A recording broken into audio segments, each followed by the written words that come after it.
Entre os medos maiores que as pessoas têm, pensando na hora da morte, o maior deles, feito uma pesquisa, está em morrer por asfixia. Morrer por asfixia. E eu me lembro um pouco a respeito disso quando me ensinaram a surfar. Me ensinaram a surfar, me colocaram dentro do mar, pegaram uma prancha, jogaram para a terra e aí me deixaram lá de dentro do mar nadar até fora. Mas essa não foi, eu aprendi a nadar sim, mas essa não foi a experiência, a melhor experiência, a mais importante que eu tive. Surfar sozinho, tendo mais ou menos 1,5 metro de altura, estava entre os maiores perigos da minha mãe. As primeiras vezes que eu experimentei um caldo, a força da água, acaba segurando a pessoa por debaixo, ali embaixo.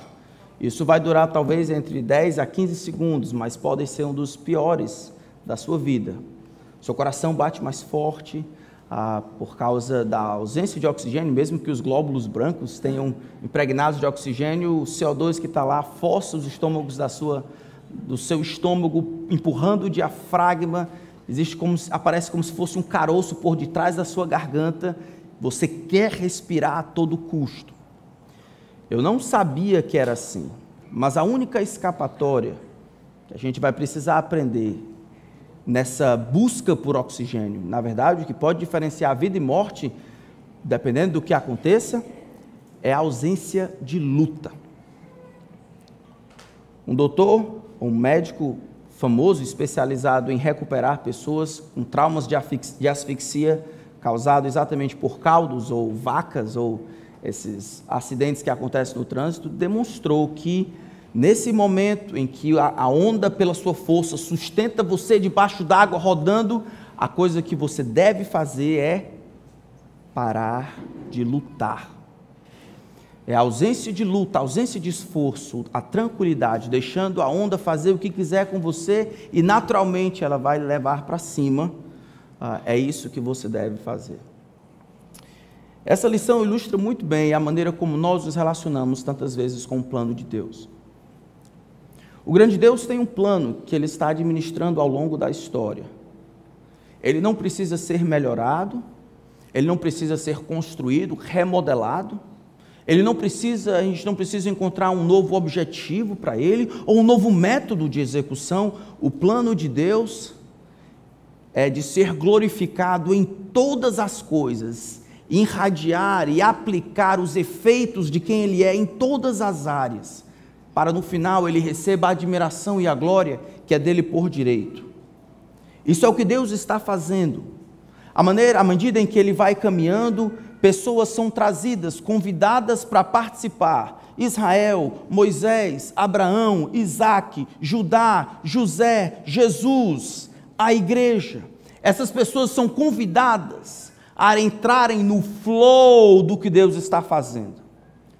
A igreja, infelizmente, no entanto, tem lutado contra o plano de Deus, ou por estabelecer seus próprios ganhos, seus próprios objetivos, ou simplesmente por não fazer absolutamente nada. A igreja, de uma maneira geral, não sabe para onde está indo, não sabe as coisas às quais devemos enfocar, as lutas que devemos ter, as guerras que devem ser nossas, e isso, acredito, em grande parte é problema nosso, desses que ficam em pé aqui, ensinando para o povo.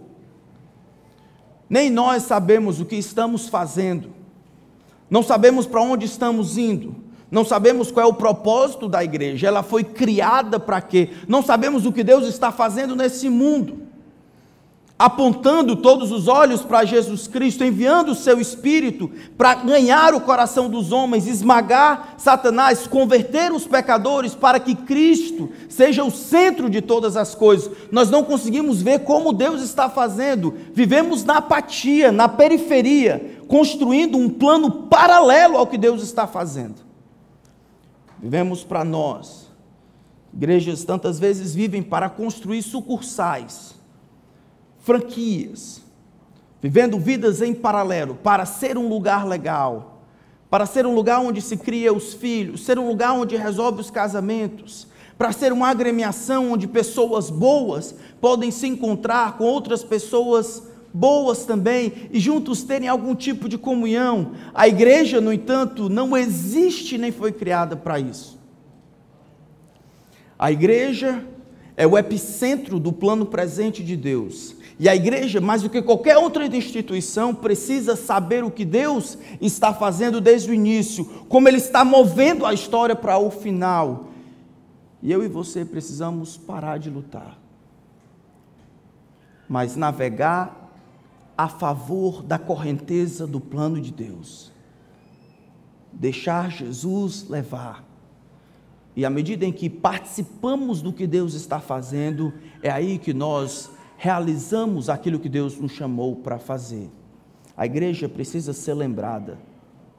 E eu acho que Paulo nos faz isso quando ele compartilha os seus planos em Romanos capítulo 15.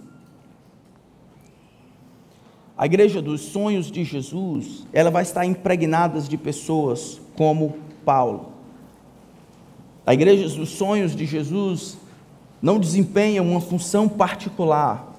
Ela não é uma entidade independente, não foi criada por esforços humanos e não existe para fins particulares e humanos ou terrenos.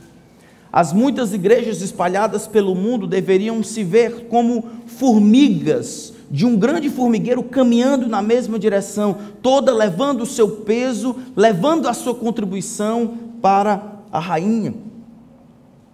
Mas porque as nossas igrejas tantas vezes não sabem para onde vai, então filosofia de ministério não existe. Replicamos modelos, queremos que o negócio funcione, queremos que, da nossa perspectiva, irmãos, mais do que nunca, nós precisamos nos voltar para o que a palavra de Deus diz, deixar que pessoas consideradas fiéis no final da vida, isso é, o apóstolo Paulo nos diga o que movia o seu coração.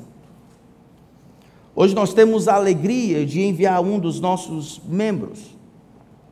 Enquanto nós enviamos ela para o campo missionário, eu gostaria de ensinar como Paulo pensava sobre o seu ministério e como ele tomava decisões. Gostaria que nós aprendêssemos essas questões fundamentais da vida, porque antes de qualquer outra coisa, é o que nós somos, discípulos e escravos de Jesus Cristo. Se o Senhor retornar ainda mais tempo para frente, nós teremos a oportunidade de enviar outros missionários. Quando a igreja dos sonhos de Jesus enviar os missionários, são essas características que vemos aqui, que nós deveríamos encontrar nessas pessoas. Então Romanos capítulo 15, nós já ouvimos a irmã Agnes recitando, mas eu gostaria de ler novamente com vocês. E a palavra que mais, a ideia que mais aparece ou transparece aqui, enquanto Paulo explica os seus planos, ou fala dos seus planos, ele fala convicção a respeito de quem ele é, do que ele deveria fazer, e depois por que ele deveria fazer. Convicção sobre quem ele era, o que fazia e por que fazia. Então o versículo 14 de Romanos capítulo 15 diz assim a palavra do grande Deus: e eu mesmo, meus irmãos, estou certo de que vocês estão cheios de bondade, têm todo o conhecimento e são aptos para admoestar uns aos outros. Entretanto, eu lhes escrevi em parte mais ousadamente, como para fazer com que vocês se lembrem disso outra vez, por causa da graça que me foi dada por Deus, para que eu seja ministro de Cristo Jesus entre os gentios, no sagrado encargo de anunciar o evangelho de Deus, de modo que a oferta deles seja aceitável, uma vez santificada pelo Espírito Santo. Tenho, pois, motivo de gloriar-me em Cristo Jesus nas coisas concernentes a Deus, porque não ousarei falar sobre coisa alguma a não ser sobre aquelas que Cristo fez por meio de mim para conduzir os gentios à obediência por palavra e por obras, por força de sinais e prodígios, pelo poder do Espírito de Deus. Assim, desde Jerusalém e arredores até o Ilírico, tenho divulgado o evangelho de Cristo, esforçando-me deste modo por pregar o evangelho, não onde Cristo já foi anunciado, para não edificar sobre alicerce alheio. Pelo contrário, como está escrito, aqueles que não tiveram notícia dele o verão, e os que nada tinham ouvido a respeito dele o entenderão. Senhor, eu imploro que a tua palavra que está aberta diante de nós seja a regra. O Senhor não nos permita fugir do que ela tem a dizer. o Senhor nos use e tenha liberdade para aplicar esta palavra em nossos corações e ajustar, corrigir a maneira como interpretamos a própria vida, os nossos esforços, nossas vocações, trabalhos, dinheiro, família. Que possamos parar de lutar e nos entregar à missão que o Senhor está executando agora por meio da igreja, para exaltar a Cristo, o Rei de todo o universo. O Senhor nos dê a graça de participar e não ficar à deriva, perdendo tempo que não volta mais, construindo e executando missões as mais variadas possíveis, não participando do que o Senhor vai fazer até o dia de Cristo. Eu peço a Ti, Espírito, glorifique a Si mesmo, não permitindo que as coisas que são humanas sejam lembradas. Magnifica Cristo, é o que nós pedimos, em nome dEle, amém. Amém. A partir do capítulo 15, dá para a gente perceber que Paulo está finalizando a sua carta, né? Diferente do que a gente imagina, a carta de Paulo aos Romanos não é uma carta teológica, ou ele não foi escrito como um tratado teológico, como nós normalmente pensamos.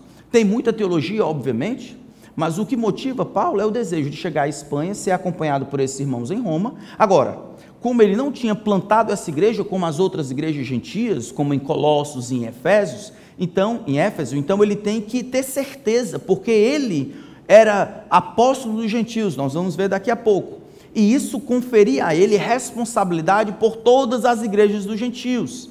Lembra quando ele fala daqueles que tinham arriscado a própria vida por ele? Ele até diz, eu quero agradecer, não somente eu, mas todas as igrejas dos gentios. Ele não havia plantado essa igreja, mas se sentia responsável por ela, porque era uma igreja formada de gentios, pessoas que não eram judeus. Então, por isso o teor teológico, ele quer ter certeza que essas pessoas criam no evangelho verdadeiro, mas o seu propósito é missionário. Ele quer chegar na Espanha, ele quer passar um tempo por lá e depois chegar na Espanha. Tudo bem, então tem esse propósito por trás. Então, depois de lidar com as muitas dificuldades do povo, a última delas é como eles estavam se relacionando. Ora, o povo tinha uma dificuldade entre os judeus e gentios para andarem na mesma direção, para se perceberem como membros iguais, membros do corpo de Cristo. A isso ele responde no capítulo 15, a partir do versículo 9 em diante, citando várias passagens do Antigo Testamento que dizia que Deus desejava que os gentios adorassem a Deus.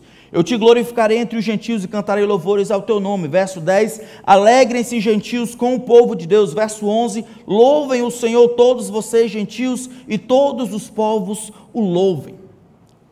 Então ele finaliza dizendo, vocês precisam compreender que Deus tem planejado isso, e agora por meio de Cristo, escolhendo alguém como eu para pregar o Evangelho, Ele torna isso possível. É isso que ele diz no verso 14 do nosso texto. Ele diz, irmãos, eu sei que vocês estão cheios de bondade, eu sei que vocês estão aptos para admoestar uns aos outros, eu sei disso. Eu falei no versículo 15, eu escrevi com mais ousadia, alguns pontos eu fui mais enfático, acolham uns aos outros, vocês que são fortes, porque têm um determinado conhecimento, acolham que são os mais fracos, vocês que são judeus, abracem os gentios, porque é o plano de Deus. Eu falei com mais ousadia, e aí ele começa a explicar o que ele entendia a respeito de si mesmo. Paulo aqui revela a sua compreensão sobre sua própria identidade. E a igreja dos sonhos de Jesus, quando envia alguém, precisa ser do tipo de homem que Paulo, isso é, ter uma clara percepção de quem ele é, uma convicção clara, inabalável de quem ele era, ou quem Deus o fez ser. É isso que ele diz no verso 15. Entretanto, eu lhes escrevi em parte mais ousadamente, como para fazer com que vocês se lembrem disso outra vez, por causa da graça que me foi dada, para que eu seja ministro de Cristo Jesus entre os eleitos, ou gentios.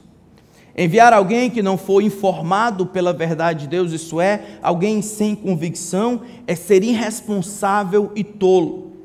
Os recursos de Deus devem ser investidos no povo de Deus para propagar o reino de Deus da maneira de Deus. Paulo explica que as razões por que ele escreve de maneira ousada é uma graça, um favor imerecido, e este favor está atrelado a ser ministro de Deus entre os gentios. Essa não é a primeira vez que Paulo fala de uma graça de Deus vindo até ele e o transformando. Romanos capítulo 1, versículo 5 diz: eu, Paulo, servo de Deus e do Senhor Jesus Cristo, chamado para ser apóstolo, verso 2, separado para o evangelho de Deus, separado para o evangelho de Deus. É como se o evangelho fosse o centro gravitacional da sua vida.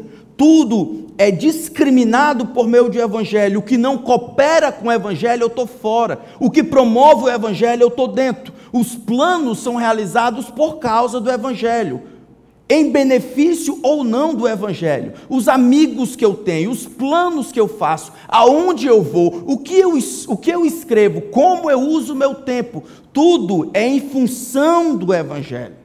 Eu fui separado para o evangelho, para a sua promoção e para a sua proteção. Eu luto pela sua pureza e eu me gasto para fazê-lo conhecido. Paulo é definido pelo evangelho, é assim que ele se entende, um escravo de Cristo, com um papel muito importante. Irmãos, nós temos uma dificuldade de saber quem nós somos, e por causa disso, nós temos uma dificuldade de saber o que devemos fazer. Quando Paulo fala do seu chamado, por exemplo, em Gálatas capítulo 1, ele diz: falando do seu testemunho, sua vida desgraçada, ele diz: quanto, porém, aquele que me separou antes de eu nascer, verso 15, aprouve revelar o seu Filho em mim.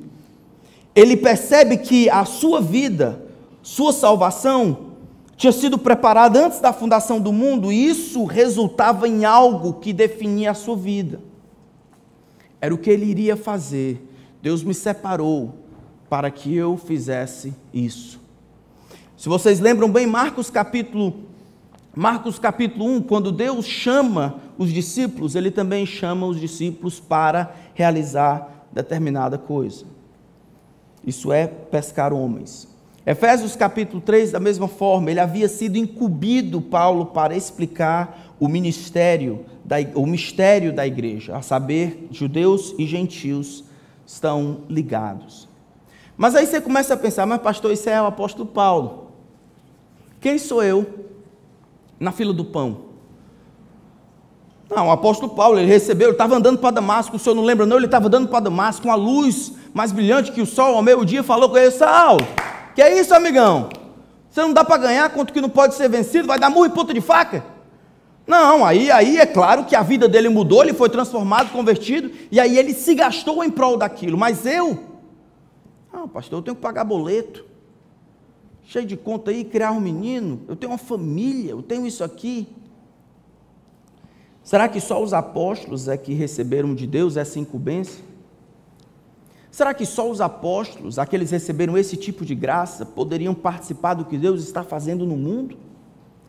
Acabamos de ouvir Romanos capítulo 16, mais de 30 nomes são citados, pessoas ajudando de todas as formas, algumas pessoas sendo mãe para Paulo, outras sendo irmãos, companheiros, outras recebendo ele em casa, outras promovendo, ajudando, encorajando, cozinhando, cuidando, caminhando com ele. O reino de Deus e o que Deus está fazendo no mundo cabe todo mundo que pertence à igreja. Se é você não tem nenhuma justificativa para ficar fora, a não ser que você já esteja fora. Todo membro do corpo de Cristo, todo discípulo de Jesus, precisa estar dentro do que Deus está fazendo nesse mundo. Não é apenas para os missionários. Talvez você possa pensar: por isso eu não preciso de toda essa convicção. Para os discípulos de Jesus, mesmo que as convicções possam divergir em força e em profundidade, elas são igualmente necessárias. Se você voltar um pouco em 1 Coríntios capítulo, ou um pouco mais para frente, em 1 Coríntios capítulo 9, Paulo fala sobre essa questão de convicção como promovendo, dirigindo os esforços. Então, 1 Coríntios capítulo 9, o assunto aqui é a idolatria. Ele quer que as pessoas se comportem e restringam a si mesmos na questão da idolatria. Não comunguem com a adoração aos ídolos. Usem bem a liberdade que eles têm. Tá? Mas olha como Paulo descreve aí. A partir do versículo 23, ele falando dele. Tudo faço, 1 Coríntios 9, 23. Tudo faço por causa do Evangelho,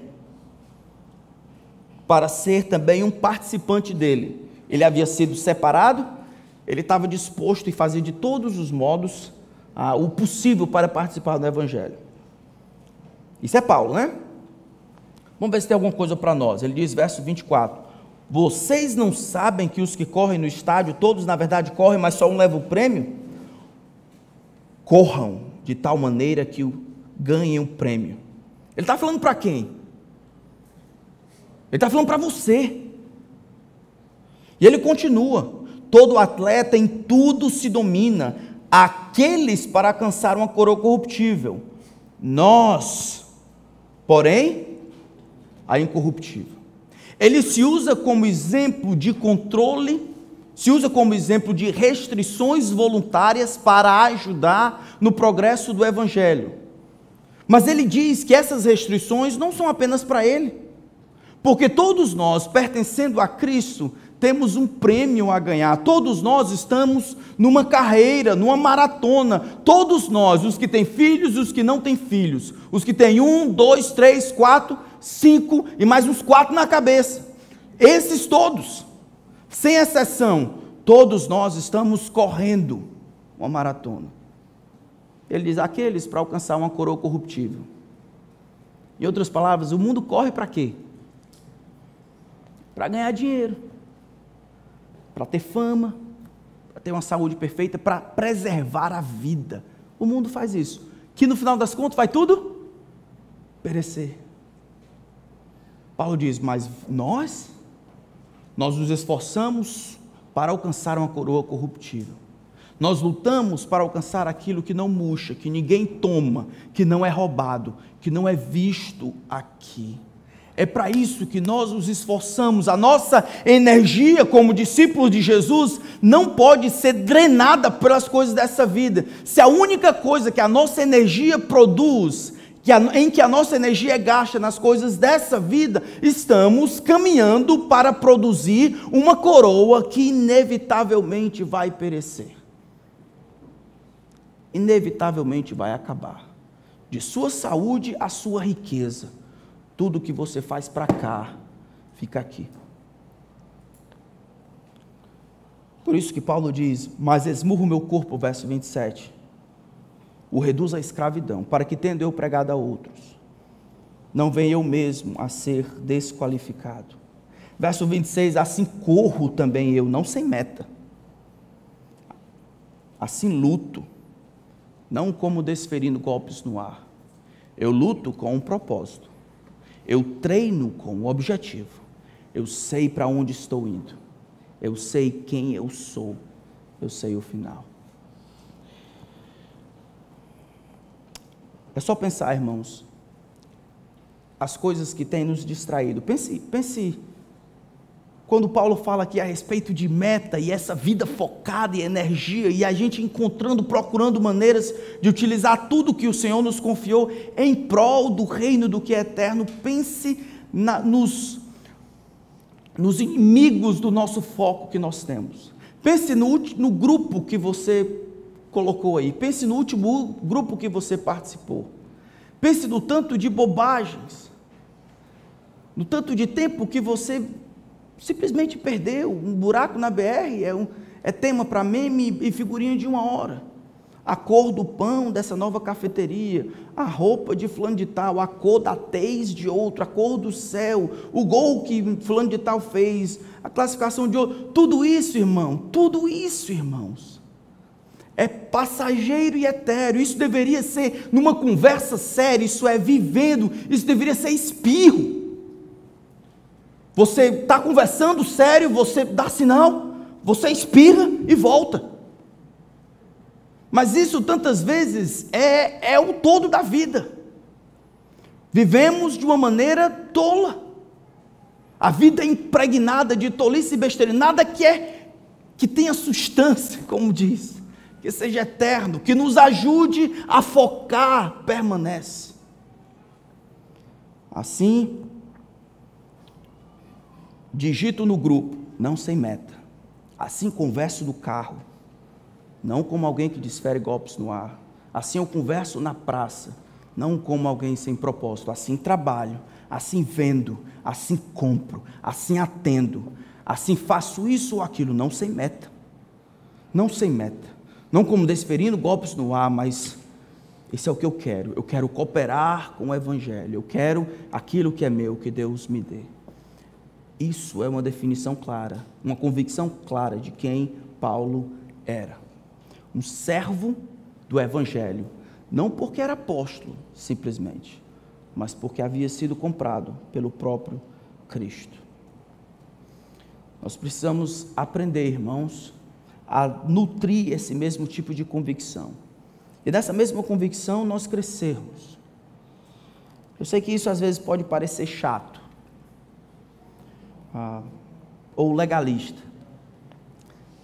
Pastor, por que você não, sei lá, toma um banho gelado, ou vai fazer alguma coisa mais tranquila? Eu quero, o máximo que eu posso, irmãos, demonstrar para vocês o que seria a vida de alguém com esse foco, os esforços para aquilo, a luta para aquilo, sem perca de tempo, sem hobbies tolos, mas vivendo, tendo um propósito eterno por trás de tudo, da conversa, à viagem, à entrevista, ao que come, aonde dorme, ao que conversa, que vai para lá ou para cá, um propósito eterno por trás de tudo, e mesmo a conversa tola é um espirro dentro da conversa, mas uma vida dirigida, gasta em prol daquilo que é eterno. Tenho me esforçado para providenciar para vocês um exemplo de alguém que vive em função do reino, que coopera para o Evangelho.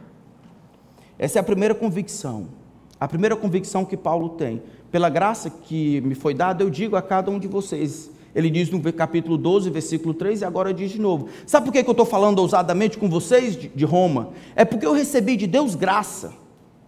Recebi de Deus graça, e essa graça, mais do que salvação, foi ministério, para desempenhar um determinado ministério, ministério de apóstolo entre os gentios. Ou seja, eu não estou tentando absorver uma posição, usurpar uma posição que não é minha. Deus me deu, e baseado nessa decisão divina de me conferir graça, é que eu falo isso aqui. Eu tanto uso a graça que me foi dada, quanto por causa dessa graça que me foi dada, eu preciso falar. Isso é quem eu sou.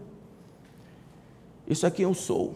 Dou a quem doer. Eu falo ousadamente, eu falo, mas esse é o que Deus me chamou para fazer. Esse é quem eu sou. Ministro de Deus entre os gentios. O pessoal nunca tinha ouvido sobre Paulo, ou nunca tinha visto Paulo, talvez. Embora tenha muitos amigos lá, essa igreja como um todo não conhecia Paulo. Ele escreve 16 capítulos dizendo: vocês têm que fazer isso, vocês têm que fazer aquilo, têm que fazer isso, vivam para isso, cuidem disso. Essa era a graça de Deus sendo transbordante. A graça então dava para que Paulo entendesse o relacionamento, dava clareza para saber o que tinha que fazer. Me diga, irmão, quem é você? Não, sério. Como é que você se define? Você se define como? Se define pelo seu marido, sua esposa? Se define pelo seu pai, sua mãe, pelo seu trabalho? Se define pela sua escolaridade? Se define para onde você mora? Pelo que você consegue fazer? Se define pelo seu ministério? Quem você é? Aqueles que nós vamos enviar precisam estar com isso claro, porque aqui Paulo nos dá esse exemplo. Por causa da graça que me foi dada. Depois desta graça, dessa convicção a respeito de quem ele é, no versículo 16 nós encontramos o que fazer. Se a primeira convicção é a sua própria identidade, ou seja, quem Paulo era, agraciado e por isso apóstolo, na segunda é sobre o seu próprio ministério. Ele iria fazer o quê? Ele diz aqui: para que eu seja ministro de Cristo Jesus entre os gentios, no sagrado encargo de anunciar o evangelho de Deus, de modo que a oferta dele seja aceitável, uma vez santificada pelo Espírito Santo.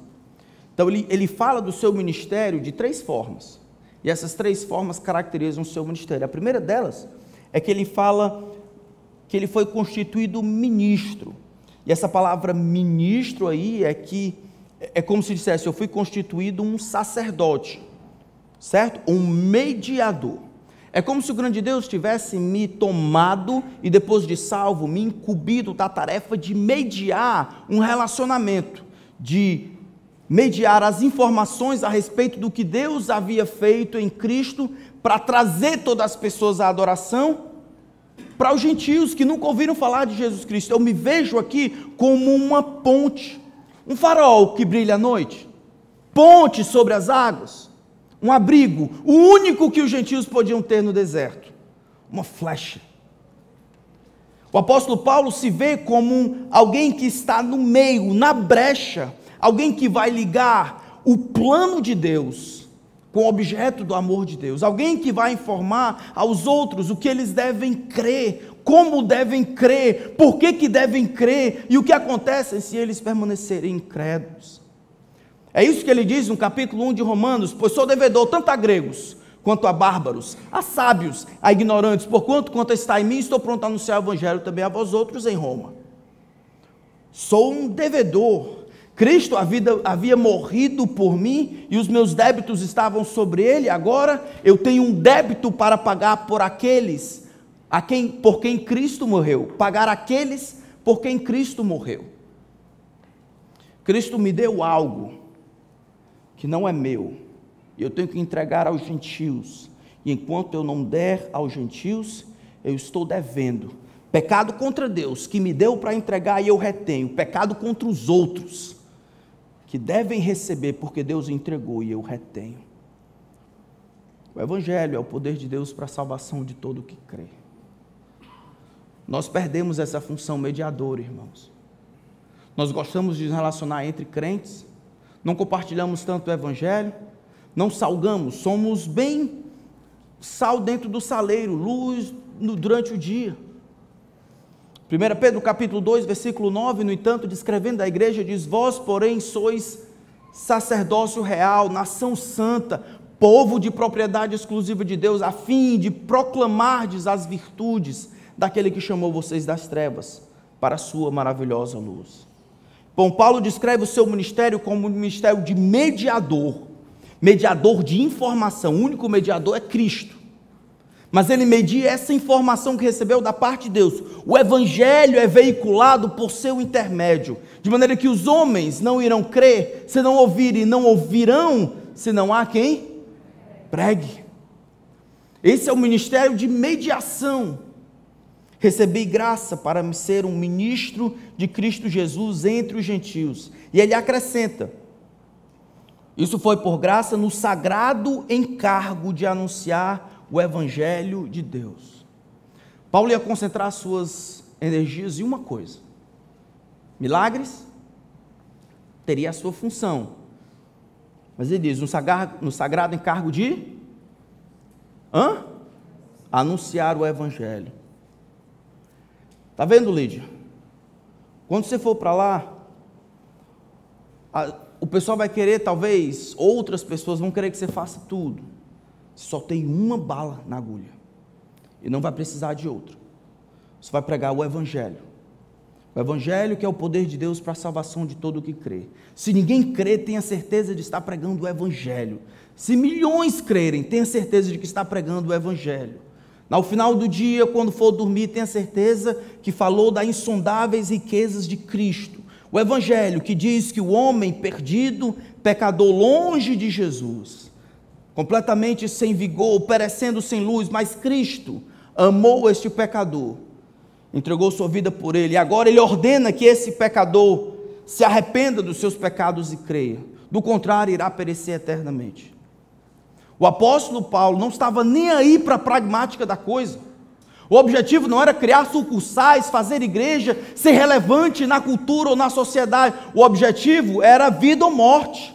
E essa passagem de morte para a vida se daria por meio da crença consciente no que Deus fez por meio de Cristo, não na igrejação, não na cristianização da cultura, não em melhores escolas, não numa boa educação, não no casamento feliz, não em filhos educados, mas no Evangelho, naquela mensagem que salva, naquela mensagem que os homens são ordenados a crer. Então Paulo descreve o seu evangelho no seu ministério num sentido bem cultico. Deus, por sua graça, me chamou para ser um mediador, um sacerdote.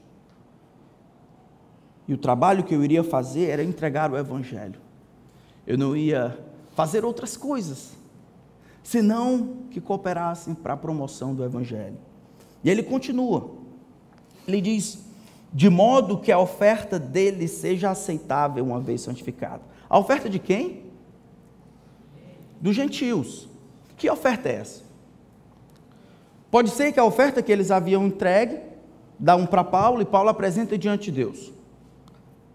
Mas a melhor maneira de entender aqui é que, por causa dessa linguagem de sacerdote, ele exercia o seu ministério em função deles, dos gentios, e os gentios eram transformados, eram como se fosse essa oferta que Paulo trazia e entregava a Deus, uma vez santificada pelo Espírito Santo.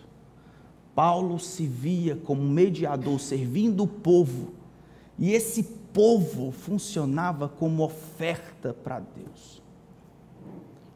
Esse era o trabalho que ele fazia, essa era a expectativa. Sem pregar o evangelho, irmãos, as pessoas não se transformam em ofertas para Deus. O reino, ou a igreja, não cresce para os lados. Isso é, o reino não avança se o evangelho não é pregado. E esta igreja, as igrejas já estabelecidas, não crescem para cima ou para baixo, isso é, para perto de Deus. Criam raízes se o evangelho não é pregado. O evangelho é o centro.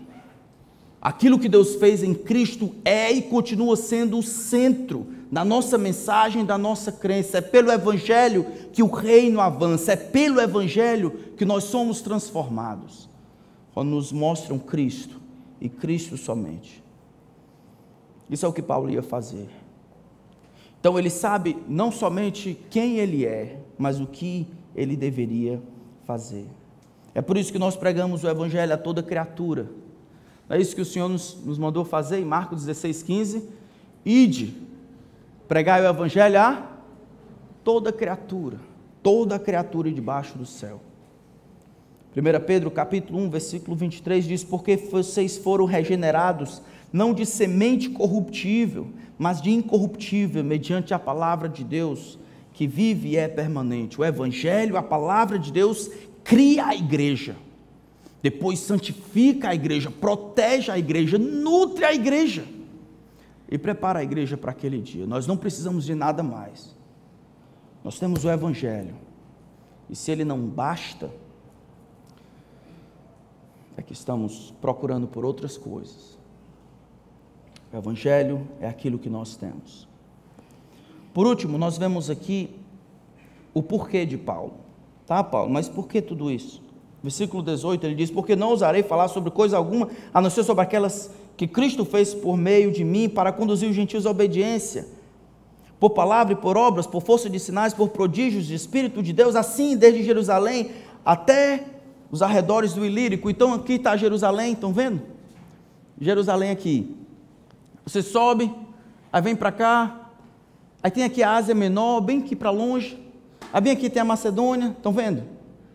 Aí bem aqui a Caia, aqui está a ilha de Creta. Está dizendo Jerusalém, Ilírico poderia ser uma região onde os montes estavam lá. Talvez ele estivesse falando de Jerusalém aqui até o norte, né, o noroeste do lado de lá. Não é que eu tenho plantado igrejas em cada lugar, mas eu tenho um círculo de atividade, eu tenho me esforçado para pregar o evangelho aqui. Eu quero ultrapassar esse último destino, chegar na Espanha. Por que que Paulo, você olha nas viagens missionárias, ele é sempre expansivo. Ele retorna para ajudar as igrejas, mas ele quer chegar mais além. Primeira viagem missionária, ele vai e volta. Segunda, ele vai um pouco mais além. A terceira, ele vai lá e agora ele anuncia: eu quero chegar na Espanha. O que motiva? Por que Paulo quer chegar mais longe? Eu sei quem ele é, eu sei o que ele deveria fazer, mas o que motivava Paulo? Por que esse esforço deliberado por chegar mais longe? Por que não ficar satisfeito em nutrir, plantar a igreja ou ajudar onde estava? Ele diz no versículo 20: esforçando-me desse modo por pregar o evangelho, não onde Cristo já foi anunciado, para não edificar sobre alicerce alheio. Pelo contrário, ao invés de fazer onde Cristo já fez, aqueles que não tiveram notícia dele o verão, e os que não tinham ouvido a respeito dele o entenderão. Irmão, isso aqui é fabuloso. Paulo está citando Isaías 52, versículo 15. Ele está lembrando do que Deus havia dito que realizaria por meio do Messias. O livro de Isaías tem 4 cânticos que descrevem o que Deus iria fazer por meio do seu Messias. Capítulo 42, ele apresenta o Messias. No capítulo 49, o Messias fala às nações que Deus o escolheu. Capítulo 50, depois capítulo 52 e 53, Deus diz como vai fazer, como é que Deus vai resolver o problema do pecado. É no Isaías 53 que nós vemos: ele foi esmagado. Todos nós andávamos desgarrados como ovelha, mas o Senhor fez cair sobre ele a iniquidade de todos nós. Como? Por meio de um sacrifício substitutivo. Mas o verso 15 do capítulo 52 diz que por meio do que Deus ia fazer, os povos, os gentios, toda a terra iria saber da fama do Messias. Paulo conhece a Bíblia. E por meio desse conhecimento, ele faz conexões, ele estabelece padrões, ele cria sua filosofia de ministério. Ele não está dizendo que essa profecia dizia a respeito dele. Ele olha o que Deus está fazendo no mundo, um grande movimento da parte de Deus para glorificar a si mesmo por meio do seu santo servo Jesus Cristo. E ele olha a sua própria vida e olha o que Deus prometeu fazer, e olha a sua própria vida e diz: eu quero cooperar com o que isso está fazendo. Se esse é o propósito de Deus, se o que Deus deseja, o intento de Deus é magnificar o seu santo servo, eu quero cooperar para que isso aconteça. Enquanto tiver um lugar onde Cristo não é nomeado, onde a fama de Jesus não corre solta, eu quero chegar lá, eu devo chegar lá, eu preciso de ajuda para chegar lá. É isso que me move. A glória de Cristo, amor por Deus. E aí nós voltamos ao mais básico. Sabe por que você não coopera com a obra missionária? Não pensa de fato em missões? Sabe por que você vive a vidinha que você vive? Só com as coisas que você faz? É falta de amor. Você ama o seu filho, o seu trabalho, sua família, sua escola, seu conforto, mais do que ama a intenção de Deus, que Cristo seja afamado em toda a terra. Eu não estou dizendo que todo mundo tem que se tornar um missionário transcultural. Eu estou dizendo que todo discípulo de Jesus deveria ver o que Deus intenciona fazer em Cristo e angariar todos os olhares.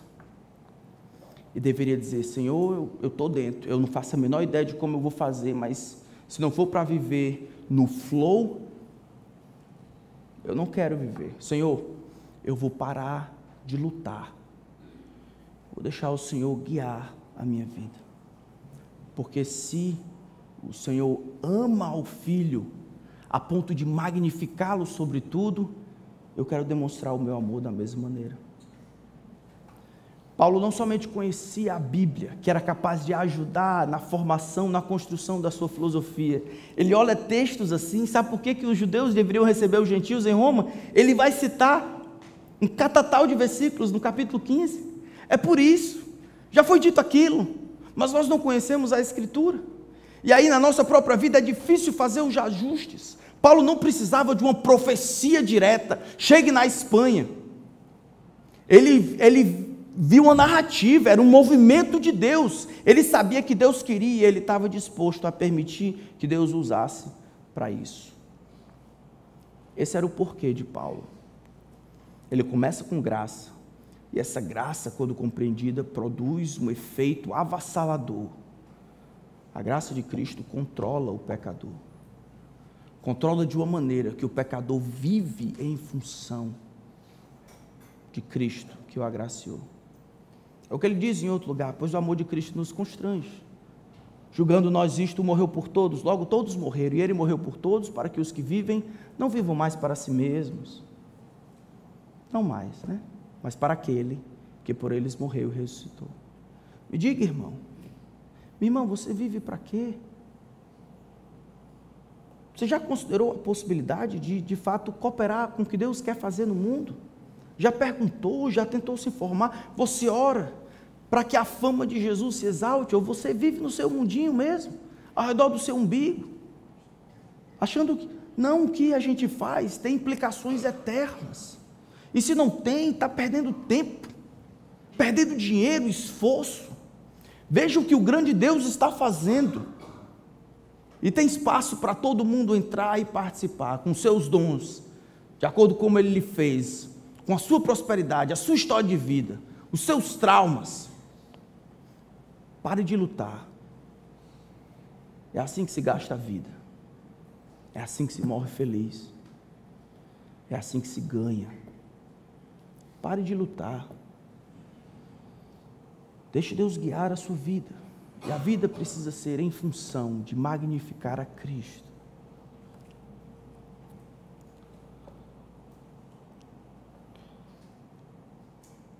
Alguém aqui entendeu isso? Entendeu ao ponto de eu queria, isso aí que eu queria fazer, eu queria me doar inteiramente, eu não faço a menor ideia do que é, mas eu queria me doar inteiramente para fazer Cristo conhecido, até o último minuto. É isso que vai guiar as minhas decisões, é isso que vai nortear as minhas escolhas. É isso que eu quero, é isso. Ou seja, não é a salvação, é um passo além. Alguém entende isso? Alguém gostaria de se manifestar publicamente, dizendo: rapaz, é isso aí que eu quero para a minha vida? Vem cá, irmão. Nós queremos orar por você.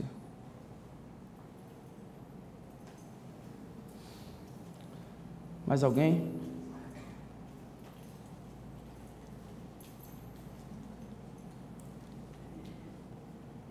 Mais alguém? Graças a Deus.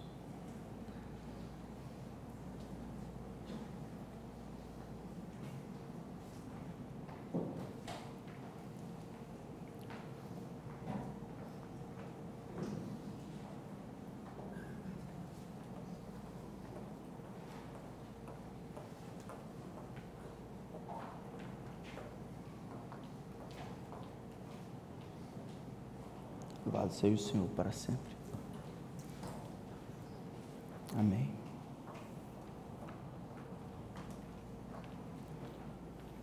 Amém.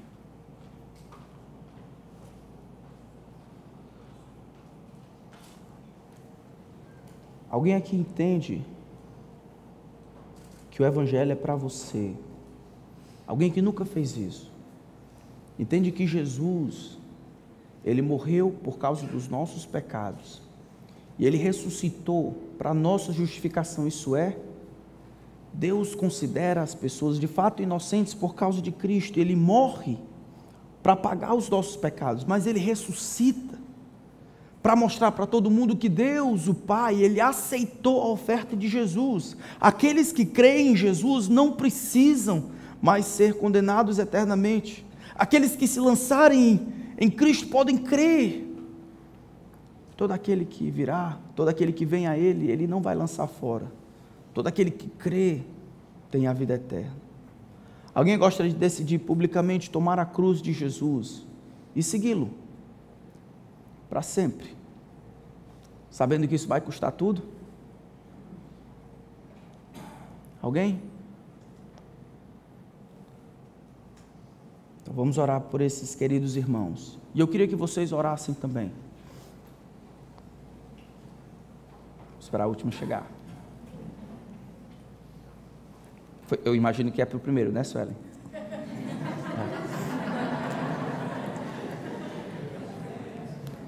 Tá. Eu queria que nós orássemos. Aí eu queria que nós levássemos isso a sério, tá bom? Assim como eles. Espero que Deus qualifique vocês e leve vocês para bem longe. E se a gente não se encontrar mais por aqui, a gente se encontra no céu. Amém. Não é não? Ninguém é para ter medo de mandar os filhos. Que eu não vou mais ver. Só se você for para o inferno, porque os meninos estão indo para o céu. Né? Vamos mandar. Isso é a vida da gente. Aqui é só de passagem. O real vem depois. Então vamos orar. E aí eu quero pedir que vocês orem, incentivem, qualifiquem, né, por meio da ajuda de Deus. E aí quando chegar a hora, como vai ser daqui a pouco, nós mandamos eles para bem longe, para que Cristo seja afamado. Senhor, a Ti honra e glória, a nós o corar de vergonha. Não a nós, Senhor, não a nós, mas ao Teu nome toda a glória. O Senhor é digno de receber glória e força, é digno de, o Senhor Jesus, de abrir o livro. O Senhor foi morto e com o Teu sangue comprou para Deus. Pessoas de toda tribo, língua, povo e nação, o Senhor comprou com o Teu precioso sangue. O Senhor deve ser conhecido em toda a terra. Que o Senhor remova a nossa paz enquanto existem pessoas que não dão crédito devido ao Senhor, enquanto existem lugares onde não há crentes para testemunhar a respeito da obra que foi realizada em Cristo. Que o Senhor disponha os nossos corações, os nossos planos, as nossas famílias, para magnificar a Cristo, para de todas as formas cooperar com o Evangelho, ser participante do Evangelho, vivermos com meta. A meta de que Cristo receba as atenções, não nós, não a igreja, não o ministério de A e B, mas o nosso Senhor Jesus Cristo. É Ele que é tudo para nós. Ele é a nossa redenção, Ele é a nossa paz. Nele habita todas as coisas, toda a divindade. Por meio dele, Senhor, nós temos a redenção e o perdão dos pecados. Nele nós fomos selados com o Santo Espírito da promessa. Ele é o cabeça da igreja, o primogênito dentre os mortos, as primícias dessa nova criação. A Ele toda honra, toda glória e todo louvor. Dá-nos a graça que precisamos para que isso seja verdade em nossa vida até o nosso último respirar. Que quando tudo faltar, que Cristo seja tudo para nós. Quando as pessoas não aparecerem, que Cristo esteja presente. Quando a dificuldade for real e a luta maior do que as nossas forças, que Cristo seja magnificado na nossa fraqueza. Então ajuda esses irmãos, Senhor. Não há muito tempo, aguardamos o Teu retorno. Faz-nos viver com intensidade, pelas coisas certas, a glória do Teu nome e o benefício desse mundo perdido. Usa-o, Senhor, para a Tua glória e ajuda-nos a participar com eles para aquilo que o Senhor deseja fazer. Que eles sejam uma oferta viva ao Senhor. Em nome de Cristo. Amém. Amém.